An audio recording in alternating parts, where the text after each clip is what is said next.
Ibu ya. Assalamualaikum warahmatullahi wabarakatuh. Waalaikumsalam warahmatullahi wabarakatuh. Innal hamdalillah salatu wassalamu ala Rasulillah. Asyhadu an la ilaha illallah wahdahu la syarika lah wa asyhadu anna sayyidina Muhammadan abduhu wa rasuluh alladzi la nabiyya ba'dah. Allahumma shalli wa sallim ala sayyidina wa nabiyyina wa syafi'ina wa dhukrina wa maulana Muhammad wa ala alihi wa sahbihi ajma'in. Ibu yang dirahmati Allah Subhanahu wa taala yang tergabung berkumpul dalam Wirid Yasin Majlis Taklim An-Nisa Komplek PNCD Kota Umat Yasin. Mari kita bersyukur kepada Allah Subhanahu wa taala. Dengan semata-mata sekali-sekali kita mengamalkan nikmat yang pantas disyukuri adalah yang berkaitan dengan rezeki. Melainkan nikmat itu menyeluruh, termasuklah nikmat hidup, nikmat sehat, kemudian nikmat lapang dada, nikmat hati, keikhlasan untuk sama-sama melangkahkan kaki di masjid dan di masjid kita di rumah yang kita cintai. Ibu yang berdoa Allah seterusnya mari kita berbanyak salawat dan salam kepada Rasulullah sallallahu alaihi wasallam. Mudah-mudahan dengan istiqamah dalam beliau kita yang hadir pada saat yang mulia ini, juga keluarga kita di rumah adalah pada umatnya yang bermanfaat dan bersama terusma yauma la yanfa' malun wala banun illa man atallaha biqalbin salim. Amin ya rabbal alamin. Ibu yang dirahmati Allah Subhanahu wa taala, ini adalah pertemuan kita yang kedua setelah beberapa hari yang lalu. Alhamdulillah wa syukurillah Allah masih mempertemukan kita karena orang yang melangkahkan kakinya menuju majelis ilmu itu akan mendapatkan kemudahan untuk masuk surga. Amin ya rabbal alamin. Apa dari Ustaz Rasul sa'al tariqan yaltamis biha ilman sa'alallahu lahu tariqan jannah. Siapa yang mendapatkan jalan yang menuju majelis ilmu, ya Allah nanti melapangkan luruskan jalannya masuk surga. Kalau datang dari rumah ke majelis ilmu ini, ke majelis meditasi ini, sama pahala itu, sama-sama mendapatkan jalan tol untuk masuk surga. Cuma beda pula nanti di lapangan. Ada pula dari ibunya pula mulai dari bismillahirrahmanirrahim Nabi Muhammadin sallallahu alaihi wasallam mulai dimawat matur. Ya, mulai mengantuk. Ya. Tapi kalau pernah Ustaz ceramah, beda pahalanya orang yang mendengarkan ceramah sama tertidur. Dapat pahala, tapi beda kalau tapi tidak jaminan orang yang mendengarkan tausiah sama orang yang tertidur Ustaz lagi ceramah beda, sama pahala saja beda. Bisa saja lebih bosan orang yang tertidur lagi dalam ceramah. Dari mana jalan Ustaz? Ada jalannya. Nah, tidurlah misalnya ibu, kan Ustaz ceramah, aku yakin lagi tidur. Datang jamaah lain mengatakan, tengok ceramah kita tidur. Uang di pahala. Jadi tidak ada mudahnya kita yang dalam hidup ini. Kita bilang begini, Allah belum tentu bilang begitu. Maka yang terpenting adalah bagaimana kita hari ini sebagai hamba Allah mempersiapkan segala sesuatunya. Karena kita di dunia ini bukan tandang, musafir. Ibaratnya kalau awak pulang dari perjalanan, dari pulang umroh, apalah yang ditanya anak-anak selain sehat. Tanya oleh-oleh apa mak bawa, oleh-oleh apa yang bawa, atau bapak pulang dari Jakarta tak bisnis tak apa. Yang ditanya anak-anak apa ayah bawa oleh-oleh, sehatlah pasti. Kadang tak ingat orang cuma nak bawa, ditanya oleh-oleh. Begitulah nanti Allah menanya kita, Bu.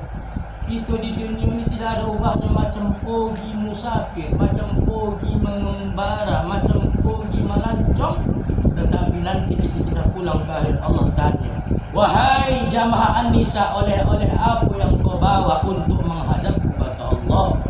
Maka oleh-oleh itu tak lain tak bukan adalah amal ibadah yang akan kita persembahkan nanti sebagai oleh-oleh kita menghadap Allah Subhanahu wa ta'ala. Nah, ibu-ibu yang mati Allah, saya kutip dalam kitab Nasahilul Ibad, nasihat-nasihat untuk hamba. Kita ni hamba.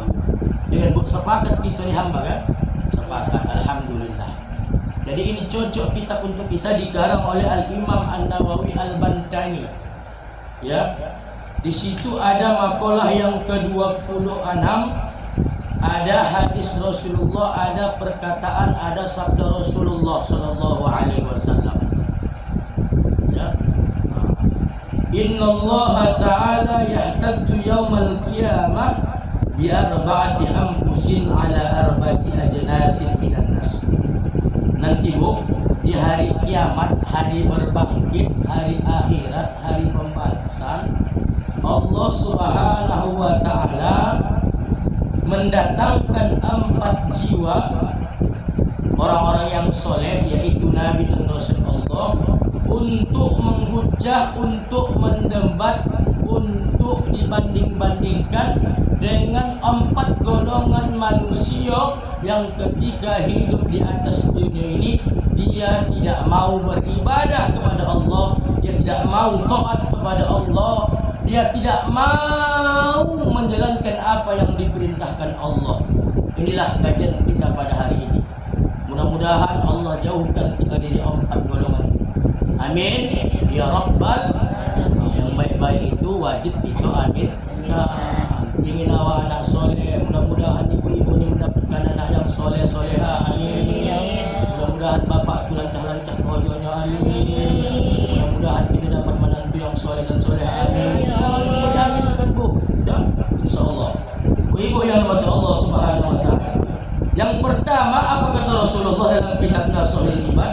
Fayahtaddullahul azim 'alal aghniya bi Sulaiman bin Daud.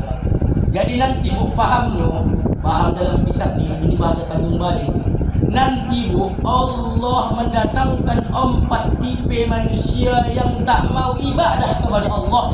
Lalu Allah bandingkan macam lagu anak-anak yang viral 2 tahun lalu di Istana Jakarta, di Istana Merdeka, betul. Siapa namanya? Siapa nama penyanyi Ojo dibanding-bandingkan? Si Farel Prayoga. Allah banding-bandingkan. Jadi kalau Allah membanding-bandingkan itu boleh. Kita yang tak boleh membanding-bandingkan. Ibu bandingkanlah suami ibu dengan suami orang. Tengok bang baru lagi masuk mobil, orang tiba udah beli mobil. Sementara suami awak golongan buruk, kawan tu dah eselon, jangan dibanding-bandingkan. Kan? Suami awak apit lempang, suaminya tekong, jangan dibanding-bandingkan. Kan? Jadi Allah boleh boleh. Dibanding-bandingkan Allah nanti. Ini kita urai satu persatu, kita bahas satu persatu. Mudah-mudahan bermanfaat. Ada yang kita bawa pulang. Amin ya Rabbal alamin. Yang pertama nanti Bu, dalam kitab Nasihul ini Allah datangkan Nabi Sulaiman untuk mendebat, untuk berhujjah dengan orang-orang kaya, dengan orang-orang yang punya kekuasaan ketika hidup di dunia ini, tapi tidak mau ibadah kepada Allah Subhanahu wa ta'ala. Ditanya Allah nanti Bu, hai orang kaya, ya, hai orang yang punya kuasa, hai pemimpin, hai penguasa Indonesia, ya, kau dulu ketika menjadi orang kaya, ketika punya harta yang berlimpah ruah, ketika punya jabatan kekuasaan, kenapa kau dulu tidak gunakan kekuasaan kekayaan itu untuk menolong agamaku, untuk membantu agamaku? Bahkan kekuasaan itu membuat engkau semakin jauh dariku, kata Allah. Apa kata orang kaya itu? Sibuk aku ya Allah mengurus proyek, bisnisku banyak. Ya Allah, sibuk aku ya Allah, sibuk berpolitik, memikirkan macam mana supaya menang 2024, macam mana supaya menang jadi Kepling, macam mana supaya menang jadi presiden, jadi wali kota, jadi calon anggota DPR.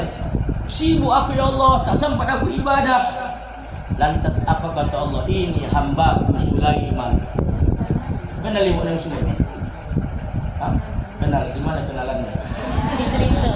Ya. Nabi Sulaiman nih Bu adalah nabi yang terkaya, nabi yang paling kaya bukan hanya di kalangan nabi, tapi melainkan meliputi seluruh manusia hamba Allah yang ada di atas dunia ini. Ya, apa kata Allah? Kau baru kaya, kau lagi di komplek paling PNS. Kau baru paling kaya lagi di komplek PNS nih. Kau baru paling kaya lagi di Sungai Rajoni. Baru kau paling kaya di Sungai Tongrasoni. Kau baru paling kaya di Tanjung Baleni. Baru paling kaya kau di Indonesia ni. Sudah berani kau untuk tidak ibadah kepadaku. Tengok ini hambaku Sulaiman, kata Allah. Dia paling kaya di atas dunia. Dia tak sombong, dia ibadah. Kenapa kau tidak mau beribadah? Malu orang kaya ini. Nabi Sulaiman punya singgasana terbuat dari kaca. Kalau ibu perhatikan di mana ada istana yang kaca keliling, paling ada istana atau apa namanya ini istana presiden dari bilang kan, atau kantor-kantor pemerintahan paling dindingnya kaca. Itu tak sama. Sulaiman alaihissalam singgasananya bahkan lantainya terbuat dari kaca. Dalam sejarah kita baca sampai Ratu Balqis itu mengangkat rohnya, menutupkan rohnya, ditengoknya kaca lantai istana Nabi Sulaiman terbuat dari kaca. Coba kita tak hitung. Nabi Sulaiman tidak sombong. Maka melainkan apa? Jadikanlah kekayaan kita untuk dekat dengan Allah. Maka pernah saya sampaikan dalam khutbah Jumat, ada 4 hal mengapa Allah merayu hambanya supaya dekat dengan Allah. Sebetulnya kita yang merayu Allah untuk dekat dengan kita. Tapi ada kalanya dalam kitab saya baca Allah merayu kita hambanya. Kenapa Allah sampai merayu kita hambanya? Ya, disebabkan 4 faktor. Apa kata Allah? Pertama adalah dengan berkurangnya harta. Ya, tak dikayakan Allah. Kenapa kata Allah? Kau miskin saja kau sudah lantang, apa lagi kaya kata Allah? Maka tak Allah kayakan kita. Kenapa? Allah tahu kalau kau besok kaya, kalau dulu kau masih hendak ke masjid hujan kau tempuh pakai mantel untuk ibadah kepadaku, nanti kalau kau kaya punya mobil baru kau cuci mobil kau. Jangan abang pakai mobil ni bang, baru dicuci ni sos limpul kau tuang rumah. Mahal pula tiga lah macam kalau ada sihman ya kan? Kan bu, betul itu kan bu? Kan? Padahal supaya barokah, bawa sampai mobil ni dari showroom, bawa dulu ke masjid. Saya begitu, kalau boleh sandal, daluan sandal tu saya bawa ke rumah Allah. Baru boleh PCX saya bawa langsung dakwah. Kan ini macam itu kan? Macam itu kan? Ya kan bu, ini minggu tu sampai PCX ke rumah, langsung ada dakwah begitu sampai saya bawa langsung ceramah. Barokah. Ini tidak, langsung PCX mobil dibawa ke dalam skoho. Baka okey. Langsung dibawa entah ke mana-mana, ngobrol. Bawa dulu untuk. Jadi istilahnya, walaupun memang itu dunia, tapi kita bawa urusan Allah. Niscaya Allah tahu. Itulah makna la insyakartum. Ya, kalau punya jilbab baru, bawa pengajian ini tidakkah? Kalau dipakai di rumah, yang batik lalat tu lah ibu pakai. Ambilkan dulu toko mak di lamar yang mana mak yang merah ni. Tidak, jangan kau ambil itu ayah. Itu ambil yang kuning tu yang sudah lama tu punya mana nenek kau itu. Yang baru ni di mana? Ketika ada zikir akbar, dikumpulkanlah majlis-majlis taklim yang menunjukkan yang baru ni. Kan bu? Ibu-ibu yang tak ibu-ibu sini, ibu sana, ibu sana sedang di sini ceramah. Nah ibu-ibu yang mati Allah tak barang banyak panjang. Ya, itu yang pertama. Allah mendatangkan orang-orang kaya yang tak mau ibadah, orang-orang yang punya kekuasaan tak mau ibadah kepada Allah. Nanti Allah bandingkan kepada prayoga dengan Nabi Sulaiman yang singgasananya luar biasa, kekuasaannya luar biasa, bisa menguasai makhluk yang tidak nampak goib sekalipun. Ya? Bisa dia berbicara dengan apa? Coba ibu kamu cakap sendiri, nama apa pun gitu, boyo cakap sendiri dia habis. Nah ibu-ibu yang mati Allah, itu yang pertama. Yang kedua, yahtazullahu ta'ala alal abid bi Yusuf. Ini termasuk yang kita alami. Mohon maaf. Syarat menurut ceramah ini jangan merasa tersinggung ya.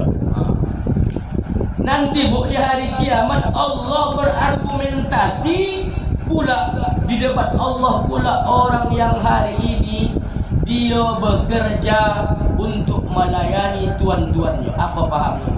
Orang yang bekerja hari ini sama bos-bos orang kafir, mohon maaf, tak dikasih sumbayang, tak ada waktu sholat.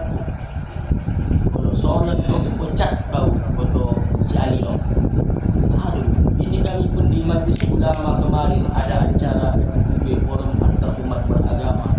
Ada laporan dari anak-anak kita yang bekerja, mereka tidak dibenarkan, tidak dikasih untuk sholat. Tak dikasih untuk sholat dengan alasan contohnya tidak ada ruang sholat, dengan alasan contohnya tidak ada waktu untuk sholat, yang ada cuma waktu untuk makan. Miris bu. Kenapa? Ya saudilah kita. Anak kita mengorbankan agamanya, mengorbankan akhirnya untuk dunia. Padahal sebaliknya, tengok orang Palestin tu, tak takut orang tu mati. Kalau ada kawannya nak mati, saya aku dulu mati, jangan kau. Aku nak jumpa sama ayahku. Begitu orang. Kalau kita yang tidak mengkorbankan akhirat untuk dunia, orang tu mengkorbankan dunia untuk akhirat. Itulah bedanya kita. Bedanya kita beda-beda tipis. Ya, bangga kita kadang cenderung kita menjadi orang tua yang dayus, yang tidak risih kita, tanpa kita sadari hari ini anak-anak kita bekerja tidak melaksanakan ibadah. Maka ditanya Allah, kenapa kau tak ibadah? Kami sibuk melayani tuan-tuan kami, bos-bos kami. Wahai Allah, didatangkan Allah Nabi Yusuf, mana lebih dalam tekanan kau dengan hambaku Yusuf sebagai budak bangsawan Mesir, di bawah pengaruh istrinya Siti Zulaikha, dia tetap ibadah kepadaku. Bahkan ketika di penjara dia beribadah kepadaku, dia tunduk kepadaku. Kau baru lagi dapat gaji sekian, sudah berani kau menentangku, kata Allah.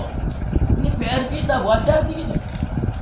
Maka Allah debat nanti orang-orang yang dengan alasan dia bekerja di bawah perintah bos-bosnya, takut dipecat, takut dikurangi gaji, takut dikurangi tukin, takut tak dapat bonus, tak naik pangkat, rela mengkorbankan ibadahnya, rela mengkorbankan akhiratnya agar tidak dipecat bos. Kalau dipikir-pikir, mana lah awak dipecat bos apa dipecat Allah? Ustaz, yang halal saja bang, apa lagi yang haram? Bohong ya. Dia katakan sekarang banyak jualan, jangan jualan online, COD bisa. Jangan banyak jualan bisnis sekarang. Salingkan banyak yang jualan, pembeli pun tak nampak. Iya, di simpang-simpang banyak jualan, dimsum apa semua apa jualan, tapi pembeli tak nampak. Begitulah barokahnya. Maka awak pembeli urusan balak. Yang penting ada niat. Kan enak kita baru saja. Kapan kita nak solat bis? Daripada hari ini kita saksikan, kita lihat anak-anak kita bekerja, mereka tidak dapat kesempatan untuk waktunya beribadah. Tentu nanti orang yang semisal itu Allah debatkan dengan Nabi Yusuf. Nah ibu-ibu yang mati Allah, yang ketiga, tak lama-lama sifat ceramah saya dan sopan dan gabus lebih cepat. Wa yahtazullahu ta'ala 'alal marda bi Ayyuba. Nanti bu, di hari kiamat, untuk yang ketiga, Allah berargumentasi terhadap orang-orang yang sakit dengan Nabi Ayub alaihi salatu wassalam. Ibu kenal Nabi Ayub? Kenal, termasuk 25 Nabi dan Rasul Allah. Betul. Nabi Ayub ni bu dalam kitab Qasasul Anbiya, kisah-kisah para Nabi dan Rasul Allah, 18 tahun sakit.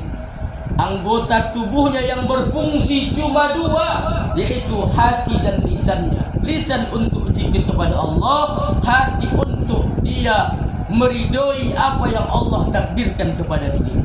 Maka didatangkan Allah nanti orang yang punya penyakit, segala macam penyakit lah. Dengan penyakit yang dia alami, dia tak mau ibadah, dia tidak mau solat, dia tak mau puasa, Ramadan ditinggalkannya. Padahal penyakit lambung, padahal telah diperiksa ke dokter, ya, eloannya penyakit lambung itu puasa, dia tak puasa. Jadi dalam setahun ini perut ini perlu istirahat, ibarat mesin. Nanti kalau perut ini puasa, kan namanya istilahnya racun PS racun, racun makan racun, maka sehat kita. Ada saudara saya bu, kalau sehat, kalau tak puasa dia sakit, kalau puasa dia sehat. Ada begitu. Itu luar biasa. Maka puasa itu sebetulnya apa terus as-saumu sihat. Dengan alasan-alasan dia tidak mau ibadah, dia tidak mau sholat, dia tidak mau puasa. Mengapa kau tak mau ibadah, tak taat kepadaku? Ya Allah, aku sakit. Datangkan Allah Nabi Ayub. Ini hambaku Ayub. Dia sakit 18 tahun, yang berfungsi anggota tubuhnya cuma 2, tetapi dia tetap ibadah kepadaku. Kau mau lagi sakit mati. Kakak, Waalaikumsalam. Kak, ayolah kita berkata, kau gila kau dia tak tolong aku dia. Rumah ini umat aku pun dirahmati. Ayolah kakak, kau tak datang kakak akan sunyi pengajian. Tak tolong kau dia, tak tolong pada kau dah pergi kirim salam dah sambungkan gua sama jamaah. Baru lagi ramatik sudah menjadi alasan kita tidak ibadah. Baru lagi yang penyakit yang biasa sudah alasan kita tidak mau solat. Padahal solat tidak ada keentengan. Maka di dalam kitab yang sama tadi saya baca juga, kenapalah Allah uji kita dengan sakit? Ya bu, kenapa bu Allah uji kita dengan sakit? Ada cara Allah maruyu hambanya agar dekat dengan, termasuk tadi dengan berkurangnya harta, termasuk dengan sakit yang Allah datangkan kepada kita. Apa kata Allah? Dulu wahai hambaku ketika sehat, ya, kau tak ingat aku, yang keluar dari mulutmu hanyalah cacian makian. Begitu kau dulu sehat, bega, yang keluar dari lisanmu kata-kata kotor. Segala orang nak kau kalai, bega kau luar biasa. Begitu kau sakit mulailah, begitu kau marhamati Allah, subhanallah, Allahu Rabbi la ilaha illallah. Itu yang kau ucapkan, namaku yang kau sebut, kata Allah. Ketika kau dulu sehat, kau tak ingat aku, yang keluar dari lisanmu kata-kata kotor, kata Allah. Maka kau uji kau dengan sakit. Dengan sakit tu kau ingat sama aku, kata Allah. Betul bu? Betul. Kalau ibu betul kan kita apa? Kan? Ada juga ya bu, sehat pun dia tak elok lisannya, sakit pun begitu juga tak ingat Allah. Sakit dagang dimarahi lakinya, sakit dagang dimarahi pula Allah. Harusnya tidak. Mengapa Allah menguji hambanya dengan sakit kita ingat Allah? Maka bu dalam kitab Qasasul Anbiya ditanya Nabi Ayub tadi, ya Ayub, kau kan Nabi Allah, ya, kau kan dekat dengan Allah, ya, 18 tahun kau sakit, apa kau tak pengen sembuh? Tidak. Apa kata Nabi Ayub? Dengarkan baik-baik. Wahibbal marad, aku cinta sakit. Mengapa? Dengan sakit litawadi al li rabbi, dengan sakit yang ku alami, yang ku derita, aku merendahkan diriku di hadapan Allah. Pasti perlu juga kita ni sakit. Kenapa? Nabi Ayub nabi bu, kita tidak yakin dia tu ketika sehat tak ingat Allah. Dia Nabi Allah. Tapi apa katanya? Aku suka sakit, aku mau sakit, ya. Aku tidak pengen sembuh. Kenapa? Dengan sakit yang ku derita, dengan sakit yang ku rasakan, aku merendahkan diriku di hadapan Allah. Ya, dengan sakit rendah awak di hadapan Allah. Allah, Allahu Rabb, ya Allah. Allah, domam sikit Allah, kumat rambung Allah, kumat gula Allah. Tapi kalau kita sehat, bukan main begaknya kita, bukan main kojamnya kita, bukan main yang keluar dari lisan kita, dari mulut kita, bukanlah kata-kata yang baik, melainkan sebaliknya kata-kata yang kotor. Maka Allah datangkan penyakit bagi tubuh kita, supaya Allah ingatkan kita, supaya kita merasa rendah di hadapan Allah Subhanahu wa taala. Kalau kita sudah diuji Allah dengan sakit, kalau kita tidak menganggap lagi diri kita rendah, hamba apalah kita. Ketika sehat pun awak kojam tak ronda, ketika sakit pun tak ronda. Siapa awak? Manusia pula awak disuruh. Kalau tak juga punya kesadaran ketika Allah menguji kita dengan penyakit yang kita derita. Nah, ibu-ibu yang dimati Allah Subhanahu wa taala, maka Allah datangkan Nabi Ayub untuk mendebat orang-orang yang hari ini dia sakit dengan alasan yang sakit, dia tidak mau ibadah kepada Allah Subhanahu wa taala. Nah, ibu-ibu yang dimati Allah Subhanahu wa taala, adapun yang terakhir, yang keempat, wa yahtajullahu taala 'alal fuqara bi Isa. Allah nanti di hari kiamat mendatangkan orang-orang fakir dan miskin, mohon maaf, untuk dibandingkan dengan Nabi Isa. Kalau nomor satu tadi, Nabi Sulaiman itu Nabi paling kaya, Bu. Nabi paling kaya, sementara Nabi Isa itu adalah Nabi yang paling miskin. Salingkan miskinnya Nabi Isa, dia tidak punya istri, dia tidak punya anak, dia tidak punya rumah, dia tidak punya pakaian. Ibarat macam lagu Caca Andika, masak-masak sendiri, cuci baju sendiri, pakaian pun cuci kering. Padahal Nabi Allah, maka dia Nabi paling miskin. Nanti ada orang yang tak mau ibadah, ditanya Allah, wahai hambaku, kenapa kau tak mau ibadah? Miskin kami ya Rabb, kami sulit ya Rabb, mencari kehidupan saja, mencari sesuap nasi saja payah. Konon lagi kami nak ibadah, kami bersaing. Kalau kami terlambat, kami tak dapat makanan. Apa kata Allah? Tunjukkan Allah, ini hambaku Isa, dia miskin, tak punya istri, tak punya rumah, tinggal dari rumah ke rumah muridnya, tinggal dari hutan ke hutan, tinggal dari pegunungan ke pegunungan untuk menyebarkan dakwah. Dia miskin, tapi dia tak sombong. Dia miskin, tapi dia masih mau ibadah kepada kau. Boleh kau miskin, ya, udah tidak mau ibadah kepada. Maka ibu-ibu yang dirahmati Allah Subhanahu wa taala, empat golongan ini nanti Allah debat dengan mendatangkan empat dan Nabi Rasul-Rasul Allah. Nah, ibu-ibu yang dirahmati Allah Subhanahu wa taala, mari kita berdoa kepada Allah Subhanahu wa taala agar Allah menjadikan kita hamba-hambanya adalah daripada orang-orang yang beriman, ya, kepada Allah Subhanahu wa taala. Dijauhkan kita dari empat tipe golongan ini. Yang pertama, saya ringkaskan kembali, Bu, ya, supaya paham. Yang pertama, nanti di hari kiamat Allah jumpakan orang-orang yang kaya, orang-orang yang punya diberikan kekuasaan hari ini, tetapi dengan kekayaan dan kekuasaan yang miliki, dia bukan makin dekat kepada Allah, dia bukan makin taat kepada Allah, malah sebaliknya dia makin jauh dari Allah. Maka nanti Allah datangkan Nabi Sulaiman, ini hamba Sulaiman, orang yang kaya, orang yang punya kekuasaan, bukan hanya makhluk yang di dunia dikuasai, melainkan gaib, tapi dia ibadah kepada. Maka tunduklah nanti orang-orang kaya yang tak mau ibadah. Maka jadikanlah kekayaan kita itu wasilah kita makin dekat sama Allah, bukan makin jauh sama Allah. Karena mudah bagi Allah hari ini mencabut kekayaan itu. Mudah bagi Allah untuk mencabut harta yang kita miliki sekarang. Hari ini bisa Allah miskinkan kita. Sebentar, ada saja kang alasan Allah, ada saja kang asbab macam mana Allah menjatuhkan kita hambanya kalau kita tidak hendak taat kepada Allah Subhanahu wa taala.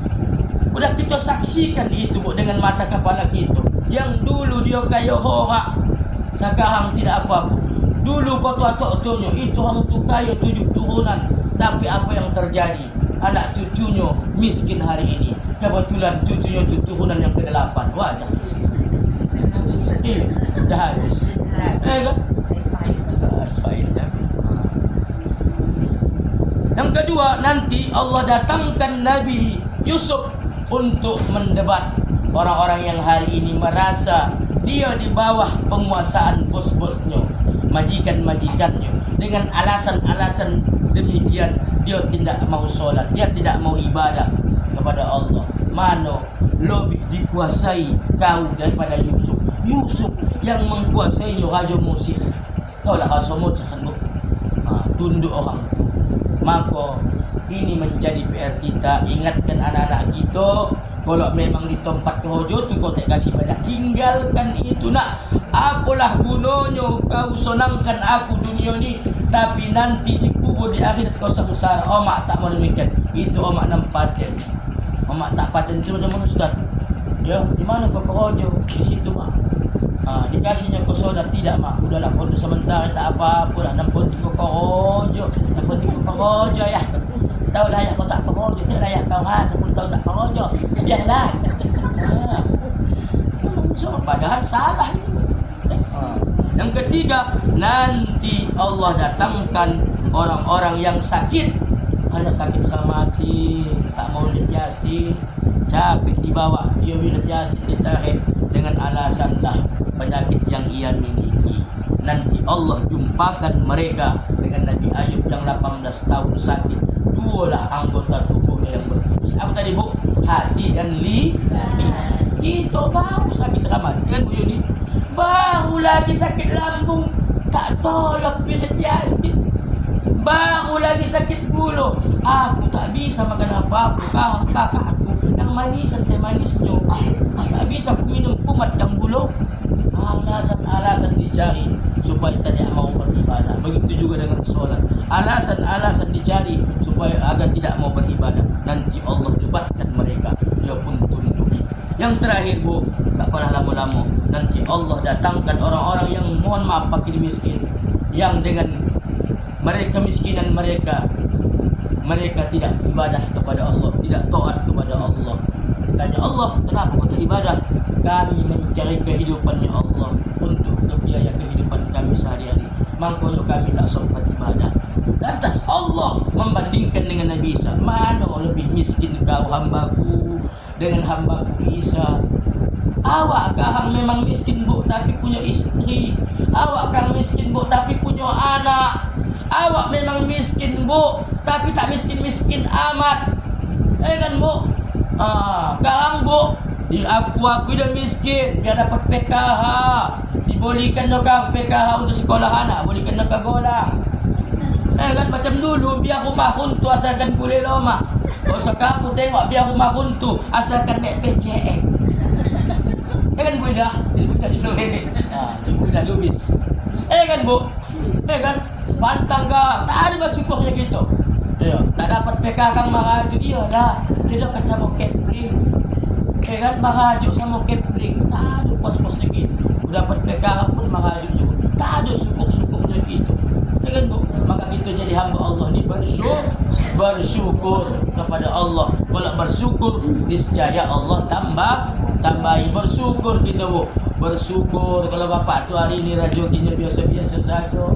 Bersyukur awak hari ini bisa lagi menjalankan kehidupan ini dengan baik. Dibandingkan Bu dengan orang yang lain, makanya pada sampaikan Bu, untuk urusan dunia ni tengok ke bawah, kalau akhirat tengok ke atas. Kan Bu?